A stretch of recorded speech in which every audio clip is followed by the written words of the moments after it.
NGO union നിർമ്മിച്ച സ്നേഹവീട് ചിന്നമ്മുവിന് കൈമാറി. വെമ്പലൂർ മരുതിക്കാട് കൊങ്ങമ്പാറ ചിന്നമ്മുവിനാണ് വീട് നിർമ്മിച്ചു നൽകിയത്. NGO യൂണിയൻ കുഴൽമന്നം ഏരിയ കമ്മിറ്റിയാണ് വീട് നിർമ്മിച്ചു നൽകിയത്.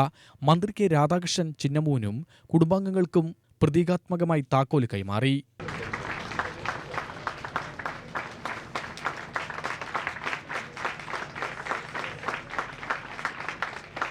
തീർച്ചയായിട്ടും അവർക്ക് വലിയ സന്തോഷമാണ്. ഞാനും അവിടെ പ്രിയപ്പെട്ട യൂണിയൻ്റെ നേതാക്കളെല്ലാവർക്കും അവർക്ക് വലിയ ആഹ്ലാദവും സന്തോഷമാണ് അവർ പങ്കിട്ടത്. ഏതൊരു മനുഷ്യൻ്റെയും ആഗ്രഹമാണ് സ്വന്തമായ ഒരു കൊണ്ട് ഭൂമിയും അതിൽ കയറി കിടക്കാൻ വാസ്തവമായിട്ടുള്ള പാർപ്പിടവും ഉണ്ടാകുക.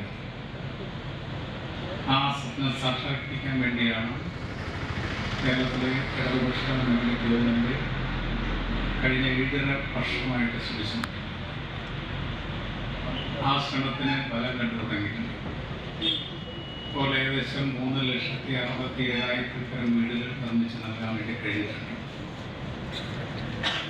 അവശേഷിക്കുന്ന ആളുകൾ കൂടി വീട് വയ്ക്കാൻ വേണ്ടിയുള്ള നടപടി സ്വീകരിക്കുക.